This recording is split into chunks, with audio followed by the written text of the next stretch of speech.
Oke, Shalom my students. Hari ini kita sudah masuk ke tema 4, subtema 2, dan di pembelajaran ke-6. Temanya tentang kewajiban dan hakku di sekolah. Nah, di pembelajaran subtema 1, kita belajar tentang kewajiban dan hakku di rumah. Tapi hari ini kita belajar tentang kewajiban dan hakku di sekolah. Nah, di satu subtema ini, kita belajar tentang kewajiban dan hakku di sekolah. Adapun tujuan pembelajaran kita yang pertama, siswa dapat menemukan masalah yang ada di lingkungan sekitar dan merancang penyelesaian dari masalah tersebut.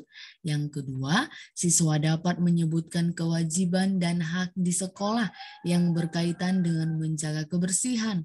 Dan yang ketiga, siswa dapat membuat pengurangan 2 bilangan cacah yang hasilnya telah ditentukan. Nah, di sekolah ya, kita harus menjadi tempat yang nyaman untuk belajar. Tapi setiap warga sekolah wajib menjaga kebersihan sekolah, karena kan kita belajar tentang kewajiban dan hakku di sekolah. Nah, sekarang perhatikan cerita berikut. Saat jam pelajaran olahraga, Made dan teman-teman akan bermain sepak bola. Mereka menuju lapangan belakang sekolah. Namun saat tiba di sana, mereka melihat lapangan tanpa kotor. Banyak sampah kertas dan daun kering berserakan. Nah, melihat sampah berserakan di tanah, Made pun tidak tinggal diam. Made mengajak teman-teman bekerja sama untuk membersihkan lapangan. Teman-teman yang lain setuju. Mereka mengambil sapu dan plastik sampah di gudang sekolah. Mereka lalu membagi tugas untuk membersihkan lapangan.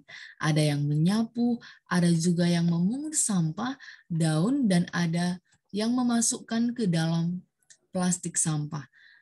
Mereka saling bekerja sama hingga lapangan kembali bersih. Setelah lapangan bersih, mereka bermain sepak bola di lapangan. Nah, dari teks tersebut, kita pasti akan menemukan suatu permasalahan. Nah, dan bagaimana cara menyelesaikan masalah tersebut, serta kita bisa membuat kalimat saran berdasarkan teks tersebut. Oke, perhatikan.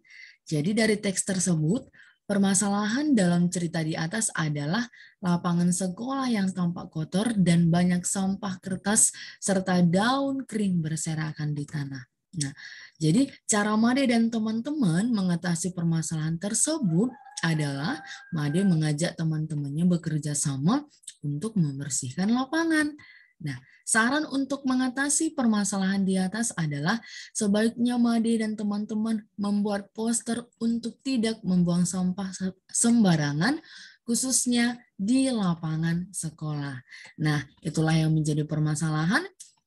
Nah, bagaimana cara mengatasinya sudah dijelaskan, dan juga saran untuk permasalahan tersebut sudah teacher jelaskan. Nah, sekolah yang bersih akan membuat warganya merasa nyaman. Siswa merasa nyaman belajar dan bermain, guru dan warga sekolah lain juga merasa nyaman. Agar sekolah menjadi nyaman, setiap warga sekolah berkewajiban untuk menjaga kebersihan. Nah, apa saja kewajiban warga sekolah untuk menjaga kebersihan? Yang pertama, membuang sampah di tempat sampah, menjaga kebersihan kelas dengan melakukan piket kelas, menyiram toilet sampai bersih setelah menggunakannya, tidak merusak dan mencoret-coret dinding sekolah, dan melakukan kerja bakti membersihkan lingkungan sekolah. Nah, setelah kita melakukan kewajiban-kewajiban tersebut, kita akan mendapatkan hak kita. Apa itu? Hak yang kita peroleh yaitu menikmati keadaan sekolah yang bersih dan nyaman.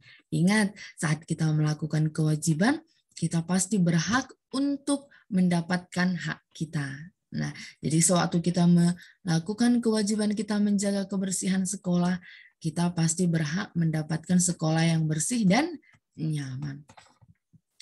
Selain menjaga kebersihan, siswa juga berkewajiban menjaga kerapian pakaian. Siswa wajib mengenakan seragam dengan lengkap. Nah, di sekolah dijual berbagai perlengkapan seragam sekolah. Di antaranya ada topi dan dasi. Nah, banyak dasi yang ada di koperasi ada 450 buah. Berapa perkiraan jumlah topi dan dasi seluruhnya? Nah, berapa perkiraan topi sekolah yang ada di koperasi? Tuliskan 5 kemungkinan. Nah, sekarang teacher kasih tahu saja contohnya ya.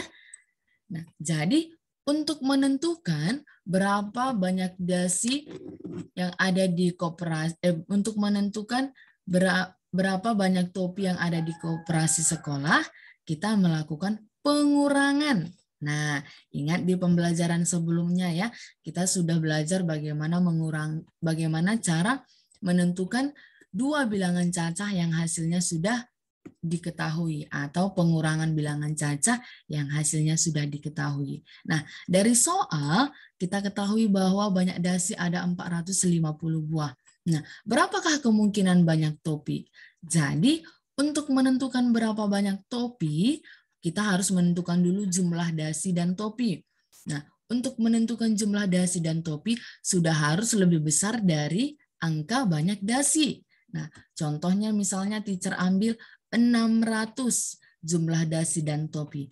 Untuk menentukan banyak topi, berarti tinggal kita kurangkan 600 ini dikurang 450. Nah, hasilnya 150.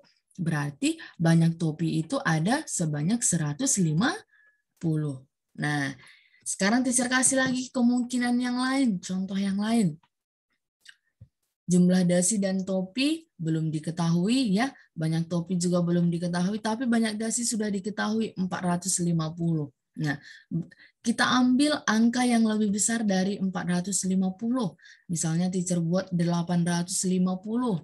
Nah, berapakah banyak topi? Untuk menentukan banyak topi berarti tinggal kita kurangkan 850 kurang 450 sama dengan 400. Jadi banyak topi ada sebanyak 400. Nah, begitulah cara menyelesaikan pengurangan bilangan cacah yang hasilnya sudah diketahui. Oke, itu sajalah pembelajaran kita hari ini. Thank you and God bless you.